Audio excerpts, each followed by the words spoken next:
আইন, বিচার ও সংসদ বিষয়ক উপদেষ্টা ডক্টর আসিফ নজরুল বলেছেন, বিচার ব্যবস্থাকে আরও সহজ করতে হবে, সুবিধা না পেলেও বিচারকদের দায়িত্ব পালন করতে হবে।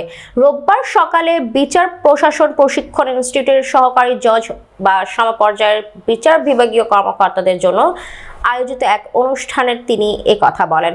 সীমাবদ্ধতা মেনে দায়িত্ব পালনে বিচারকদের সর্বোচ্চ চেষ্টা করার আহ্বান জানিয়ে আইন উপদেষ্টা বলেন, বিচারকদের অন্যায় অবিচার করার কোনো সুযোগ নেই। সুবিধার সঙ্গে দায়িত্ব পালনের কোনো সম্পর্ক নেই। সুবিধা না পেলেও বিচারকদের দায়িত্ব পালন করতে হবে। তিনি বলেন, বিচার বিভাগীয় সীমাবদ্ধতা আছে, তবে সীমাবদ্ধতা মেনে সর্বোচ্চ চেষ্টা করতে হবে। বিচার ব্যবস্থাকে আরও সহজ করতে হবে। আসিফ নজরুল বলেন, বিচার প্রশাসন প্রশিক্ষণ ইনস্টিটিউট এমনভাবে প্রস্তুত করতে হবে যেন উপমহাদেশের অন্যান্য দেশগুলো থেকে প্রশিক্ষণার্থীরা বাংলাদেশে আসেন। আওয়ামী লীগ সরকারের সময় বিচার প্রশাসন প্রশিক্ষণ ইনস্টিটিউটে এসে অনেকে রাজনৈতিক বক্তব্য দিতেন।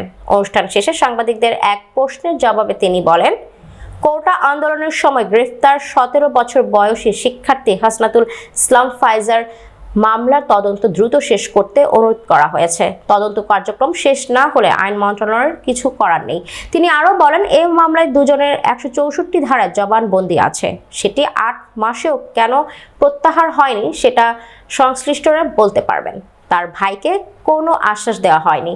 বিচার প্রক্রিয়া সম্পর্কে অবহিত করা হয়েছে।